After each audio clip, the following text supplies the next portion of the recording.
ವೀಕ್ಷಕರೇ ನಮಸ್ಕಾರ. ಇವತ್ತಿನ ಕೃಷಿ ವಾರ್ತೆಗೆ ಸ್ವಾಗತ. ನಾನು ವಾಣಿಶ್ರೀ. ಮೊದಲಿಗೆ ಮುಖ್ಯಾಂಶಗಳು. ಬೆಳೆಹಾನಿ ಜಂಟಿ ಸಮೀಕ್ಷೆ, ತಹಶೀಲ್ದಾರ್ಗಳಿಂದ ಜಿಲ್ಲಾಧಿಕಾರಿಗಳಿಗೆ ವರದಿ ಸಲ್ಲಿಕೆ. ರಬ್ಬರ್ ನಾಟಿಗೆ ಸಬ್ಸಿಡಿ, ರೈತರಿಂದ ಅರ್ಜಿ ಆಹ್ವಾನ. ಬೆಳೆ ಪರಿಹಾರ ವಿತರಣೆಗೆ ಆಗ್ರಹ, ಬಸವರಾಜ ಬೊಮ್ಮಾಯಿಗೆ ರೈತರ ಮನವಿ. ಕೃಷಿ ಯಂತ್ರೋಪಕರಣಗಳ ಜಿಎಸ್ಟಿ ದರ ಕಡಿತ, ಕೇಂದ್ರ ಕೃಷಿ ಸಚಿವರಿಂದ ಸಭೆ. ಕಾಫಿ ಬೆಳೆಗಾರರ ನೋಂದಣಿ ಅವಶ್ಯಕ. ಭಾರತದ ಚಹಾ ರಫ್ತು 30ರಿಂದ 40% ಕುಸಿಯುವ ಆತಂಕ. ಇದೀಗ ವಾರ್ತೆಗಳ ವಿವರ. ಬೆಳೆಹಾನಿ ಜಂಟಿ ಸಮೀಕ್ಷೆ, ತಹಶೀಲ್ದಾರ್ಗಳಿಂದ ಜಿಲ್ಲಾಧಿಕಾರಿಗೆ ವರದಿ ಸಲ್ಲಿಕೆ. ಹಾವೇರಿ ಜಿಲ್ಲೆಯಲ್ಲಿ 2025-26ನೇ ಸಾಲಿನಲ್ಲಿ ಪ್ರವಾಹ ಹಾಗೂ ಅತಿವೃಷ್ಟಿಯಿಂದ ಉಂಟಾದ ಬೆಳೆಹಾನಿಯ ಬಗ್ಗೆ ಕಂದಾಯ, ತೋಟಗಾರಿಕೆ ಹಾಗೂ ಕೃಷಿ ಅಧಿಕಾರಿಗಳು ಜಂಟಿ ಸಮೀಕ್ಷೆ ನಡೆಸಿದ್ದಾರೆ. ಜಿಲ್ಲೆಯಲ್ಲಿ ಅತಿಯಾದ ಮಳೆಯಿಂದಾಗಿ 41,705 ಎಕರೆ ಕೃಷಿ ಪ್ರದೇಶ ಹಾಗೂ 850 ಎಕರೆ ತೋಟಗಾರಿಕಾ ಬೆಳೆ ಪ್ರದೇಶದಲ್ಲಿ ಹಾನಿಯಾಗಿರುವುದು ಜಂಟಿ ಸಮೀಕ್ಷೆಯಿಂದ ಗೊತ್ತಾಗಿದೆ ಎಂದು ಜಿಲ್ಲಾಧಿಕಾರಿ ವಿಜಯ್ ಮಹಂತೇಶ್ ದಾನಮ್ಮನವರ್ ಅವರು ತಿಳಿಸಿದ್ದಾರೆ. ತಾಲೂಕುವಾರು ಬೆಳೆಹಾನಿ ಕ್ಷೇತ್ರದ ಬಗ್ಗೆ ತಹಶೀಲ್ದಾರ್ಗಳು ವರದಿ ಸಲ್ಲಿಸಿದ್ದು, ಜೊತೆಗೆ ರೈತರ ಕರಡು ಪಟ್ಟಿಯೂ ಸಿದ್ಧವಾಗಿದೆ ಎಂದು ಹೇಳಿದ್ದಾರೆ.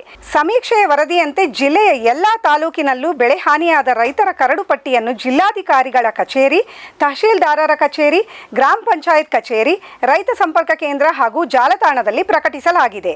ಈ ಕುರಿತು ಯಾವುದಾದರೂ ಆಕ್ಷೇಪಣೆಗಳಿದ್ದಲ್ಲಿ ಲಿಖಿತವಾಗಿ ಸಂಬಂಧಿಸಿದ ತಾಲೂಕಿನ ತಹಶೀಲ್ದಾರ್, ಕೃಷಿ ತೋಟಗಾರಿಕಾ ಕಚೇರಿ ಹಾಗೂ ರೈತ ಸಂಪರ್ಕ ಕೇಂದ್ರಗಳಲ್ಲಿ ಸಲ್ಲಿಸಬಹುದಾಗಿದೆ. ಆಕ್ಷೇಪಣೆ ಸಲ್ಲಿಸಲು ಸೆಪ್ಟೆಂಬರ್ 24 ಕೊನೆ ದಿನವಾಗಿದ್ದು, ಅಂದು ಸಂಜೆ 5 ಗಂಟೆಯೊಳಗೆ ಸಲ್ಲಿಕೆಯಾಗುವ ಆಕ್ಷೇಪಣೆ ಅರ್ಜಿಗಳನ್ನು ನಿಯಮಾನುಸಾರ ಪರಿಶೀಲಿಸಿ ರೈತರ ಪಟ್ಟಿಯನ್ನು ಅಂತಿಮಗೊಳಿಸಲಾಗುವುದು ಎಂದು ಜಿಲ್ಲಾಧಿಕಾರಿ ತಿಳಿಸಿದ್ದಾರೆ. ರಬ್ಬರ್ ನಾಟಿಗೆ ಸಬ್ಸಿಡಿ, ರೈತರಿಂದ ಅರ್ಜಿ ಆಹ್ವಾನ. ರಬ್ಬರ್ ಮಂಡಳಿಯು 2025-26ನೇ ಸಾಲಿನಲ್ಲಿ ರಬ್ಬರ್ ನಾಟಿ ಮತ್ತು ಮರು ನಾಟಿ ಮಾಡಲು ಆರ್ಥಿಕ ಸಹಾಯಕ್ಕಾಗಿ ಅರ್ಜಿಗಳನ್ನು ಆಹ್ವಾನಿಸಿದೆ. ಸಾಮಾನ್ಯ ವರ್ಗಕ್ಕೆ ಸಬ್ಸಿಡಿ ಮೊತ್ತವು 1 ಹೆಕ್ಟೇರ್ಗೆ 50,000 ರೂಪಾಯಿ ಮತ್ತು ಎಸ್ಸಿ ವರ್ಗಕ್ಕೆ 2 ಲಕ್ಷ ರೂಪಾಯಿ ಸಬ್ಸಿಡಿ ನೀಡಲಾಗುತ್ತಿದೆ. ಒಬ್ಬ ರೈತ ಗರಿಷ್ಠ 5 ಹೆಕ್ಟೇರ್ವರೆಗೂ ಅರ್ಜಿ ಸಲ್ಲಿಸಲು ಅರ್ಹರಾಗಿರುತ್ತಾರೆ. 0.10 ಹೆಕ್ಟೇರ್ಗಿಂತ ಹೆಚ್ಚು ನಾಟಿ ಮಾಡಿದವರು ಈ ಸೌಲಭ್ಯಕ್ಕೆ ಅರ್ಹರಾಗಿದ್ದು, ಸರ್ವಿಸ್ ಪ್ಲಸ್ ಪೋರ್ಟಲ್ ಮೂಲಕ ಅಕ್ಟೋಬರ್ 31ರ ಒಳಗೆ ಅರ್ಜಿ ಸಲ್ಲಿಸಬಹುದು. ಹೆಚ್ಚಿನ ಮಾಹಿತಿಗಾಗಿ ಕ್ಷೇತ್ರ ಕಚೇರಿ ಕಡಬ, ಸುಳ್ಯ ಮತ್ತು ಪುತ್ತೂರಿನ ರಬ್ಬರ್ ಮಂಡಳಿಯ ಪ್ರಾದೇಶಿಕ ಕಚೇರಿಯನ್ನು ಸಂಪರ್ಕಿಸಲು ತಿಳಿಸಲಾಗಿದೆ.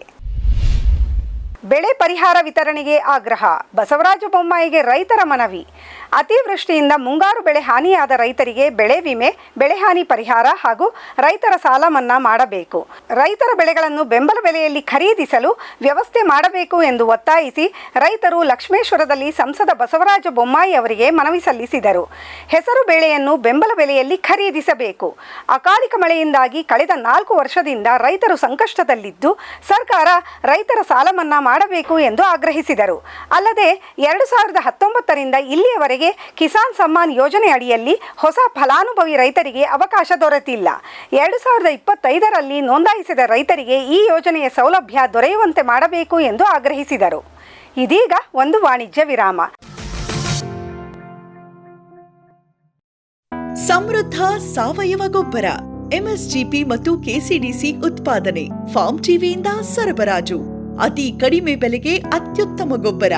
ಇಲ್ಲ ಭಾರಲೋಹ, ಕೃಷಿ ವಿಶ್ವವಿದ್ಯಾಲಯದಿಂದ ಪರೀಕ್ಷಿತ ಸಾವಯವ ಇಂಗಾಲ, ಎನ್ಪಿಕೆ, ಪಿಎಚ್, ಇಸಿ ಎಲ್ಲ ನಿಗದಿತ ಮಿತಿಯಲ್ಲಿ.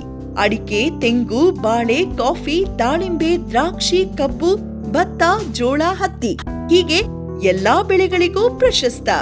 ಜೀವಂತ ಮಣ್ಣು, ಸಮೃದ್ಧ ಬೆಳೆ, ಅತ್ಯಧಿಕ ಲಾಭಕ್ಕೆ ಬಳಸಿ ಸಿಟಿ ಕಾಂಪೋಸ್ಟ್. ಭಾರತದ ಅತ್ಯುತ್ತಮ ತೋಟಗಾರಿಕೆ ಎಕ್ಸ್ಪೋ ಅನುಭವಿಸಿ ಹಾರ್ತಿ ಕನೆಕ್ಟ್ ಇಂಡಿಯಾ 2025 ಸೆಪ್ಟೆಂಬರ್ 25ರಿಂದ 27ರವರೆಗೆ ಬೆಂಗಳೂರು. ಸಾವಿರಾರು ಬೆಳೆಗಾರರು, ಅಗ್ರಿಟೆಕ್ ಉದ್ಯಮಿಗಳು ಮತ್ತು ಉದ್ಯಮದ ತಜ್ಞರೊಂದಿಗೆ ಸೇರಿ ಪ್ರದರ್ಶನ, ಶಕ್ತಿಯುತ ನೆಟ್ವರ್ಕಿಂಗ್ ಮತ್ತು ಆಳವಾದ ಸಮ್ಮೇಳನಗಳ ಮೂಲಕ ಅವಕಾಶಗಳನ್ನ ಅನ್ಲಾಕ್ ಮಾಡಿ ಇಂದೇ ಉಚಿತವಾಗಿ ನೋಂದಣಿ ಮಾಡಿ. ಹಾರ್ತಿ ಕನೆಕ್ಟ್ ಇಂಡಿಯಾ ಎಕ್ಸ್ಪೋದಲ್ಲಿ ನಮ್ಮ ಜೊತೆ ಸೇರಿ ಸೆಪ್ಟೆಂಬರ್ 25ರಿಂದ 27 2025. ಫಾರ್ಮ್ ಟಿವಿ ವೀಕ್ಷಕ ರೈತರ ಬೆಳೆ ರಕ್ಷಣೆ ಈಗ ಹಿಂದೆಂದಿಗಿಂತ ಸುಲಭ, ಸರಳ, ಸುರಕ್ಷಿತ. ಶ್ರಮಜೀವಿಯಿಂದ ಸೂಕ್ಷ್ಮ ಪೋಷಕಾಂಶ, ಸೂಕ್ಷ್ಮಾಣುಜೀವಿ ಮತ್ತು ಬೇರುವರ್ಧಕಗಳು. ಕಾಳುಮೆಣಸು ಸೊರಗು ರೋಗ ತಡೆಗೆ ಟ್ರೈಕೋಡರ್ಮಾ ಸುಡೋಮೋನಾಸ್. ಸಮೃದ್ಧ ಬೆಳವಣಿಗೆ, ರೋಗ ನಿರೋಧಕ ಶಕ್ತಿಗೆ IISR ಪೆಪ್ಪರ್ ಸ್ಪೆಷಲ್. ಕೋಕೋ ಗಿಡಗಳ ಆರೋಗ್ಯಕ್ಕೆ ಜಿಂಕ್ ಸಲ್ಫೇಟ್ ಮತ್ತು ಫೆರಸ್ ಸಲ್ಫೇಟ್, ಅಡಿಕೆ ಹಿಡಿಮುಂಡಿಗೆ ನಿರ್ವಹಣೆಗೆ ರೂಟ್ ಪವರ್, ಜಿಂಕ್ ಮತ್ತು ಬೋರಾನ್. ಖಚಿತ ಗುಣಮಟ್ಟ, ಪ್ರಾಮಾಣಿಕ ಬೆಲೆ, ನಿರಂತರ ಸಲಹಾ ಸೇವೆ. ನಮ್ಮಿಂದಲೇ ಖರೀದಿಸಿ, ನಮ್ಮ ಬದ್ಧತೆಯ ಸೇವೆಗೆ ಬೆಂಬಲ ನೀಡಿ. ಶ್ರಮಜೀವಿ ಫಾರ್ಮ್ ಟಿವಿಯಿಂದ ಜಸ್ಟ್ ಸೀಡ್ಸ್, ಕೈತೋಟ, ಸ್ವಂತಕ್ಕೆ ಬೆಳೆ ಮತ್ತು ತಾರಸಿ ತೋಟಗಳಿಗೆ ತರಕಾರಿ ಮತ್ತು ಹೂ ಬೀಜಗಳು. IIHR ಮತ್ತು ತೋಟಗಾರಿಕೆ ವಿಶ್ವವಿದ್ಯಾಲಯದ ಅಧಿಕ ಇಳುವರಿಯ ಸುಧಾರಿತ ತಳಿ ಹಾಗೂ ಹೈಬ್ರಿಡ್ ಬೀಜಗಳು. 50 ರೂಪಾಯಿ ಚಿಕ್ಕ ಪ್ಯಾಕೆಟ್ನಲ್ಲಿ. UPI ಮೂಲಕ ಹಣ ಪಾವತಿಸಿದರೆ ಅಂಚೆ ಮೂಲಕ ಬೀಜ ನಿಮ್ಮ ಮನೆ ಬಾಗಿಲಿಗೆ. ಅಧಿಕೃತ ತಳಿಗಳ ನಿಜ ಬೀಜಗಳು. ಫಾರ್ಮ್ ಟಿವಿಯ ಮೊಳಕೆ ಗ್ಯಾರಂಟಿ. Just seeds. ರೈತ ಬಾಂಧವರ ಸೇವೆಗೆ ಫಾರಂ ಟಿವಿಯ ಮತ್ತೊಂದು ಹೆಜ್ಜೆ. ಅತ್ಯುತ್ತಮ ಲ್ಯಾಬ್ ಮತ್ತು ನರ್ಸರಿಯ ಟಿಶ್ಯೂ ಕಲ್ಚರ್ ಮತ್ತು ಬೀಜ ಗಿಡಗಳು. ಗುಗಳೆ ಬಯೋಟೆಕ್ನ ಜಿನಿನ್ ಮತ್ತು ಏಲಕ್ಕಿ ಬಾಳೆ ಟಿಸಿ ಗಿಡಗಳು. ರೋಗರಹಿತ ದಾಳಿಂಬೆ ಮತ್ತು ಶೀಘ್ರ ಬೆಳೆಯುವ ತೇಗದ ಟಿಶ್ಯೂ ಕಲ್ಚರ್ ಗಿಡಗಳು. Taiwan red lady, hybrid F1 ಮತ್ತು ನಂಬರ್ 15 ಪಪಾಯ ಬೀಜ ಗಿಡಗಳು. ಹಿಂದೆ ಕರೆ ಮಾಡಿ ಗಿಡ ಕಾಯ್ದಿರಿಸಿ.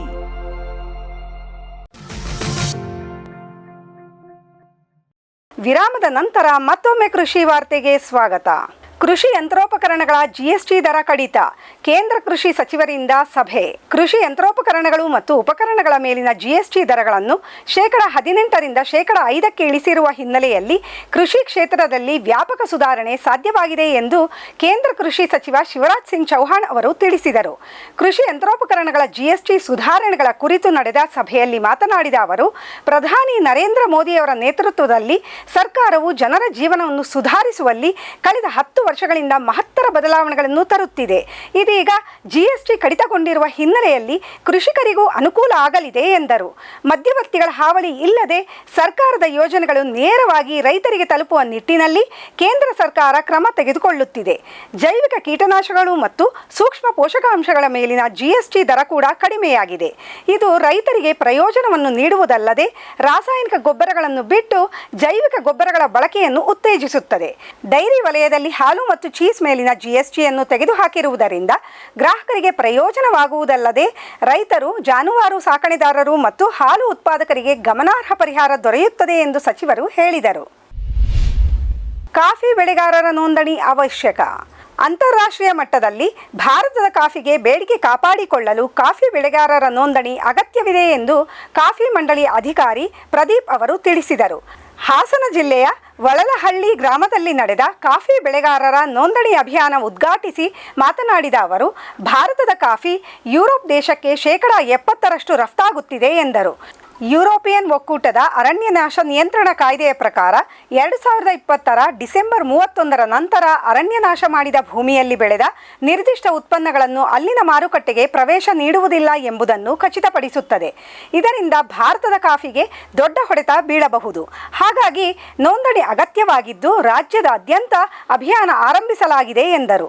ಇಂಡಿಯಾ ಕಾಫಿ ಆ್ಯಪ್ ಮೂಲಕ ಬೆಳೆಗಾರರು ತಮ್ಮ ಆಧಾರ್ ಕಾರ್ಡ್, ಕಾಫಿ ತೋಟದ ಪಹಣಿ ಹಾಗೂ ಮೊಬೈಲ್ OTP ಪಡೆದುಕೊಂಡು GPRS ಮೂಲಕ ನೋಂದಣಿ ಮಾಡಬೇಕು.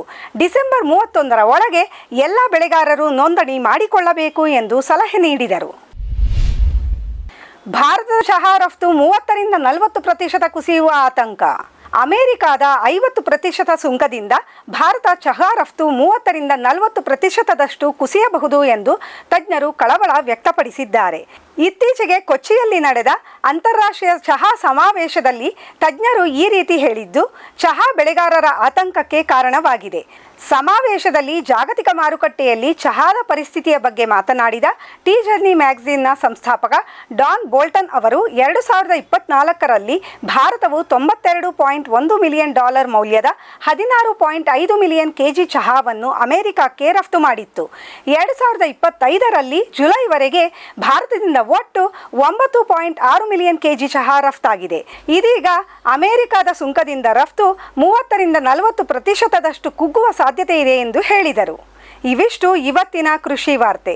ಕೃಷಿಯ ನಿರಂತರ ಕಾರ್ಯಕ್ರಮಗಳಿಗಾಗಿ ವೀಕ್ಷಿಸಿ ನಮ್ಮ ಫಾರಂ ಟಿವಿ. ನಮಸ್ಕಾರ.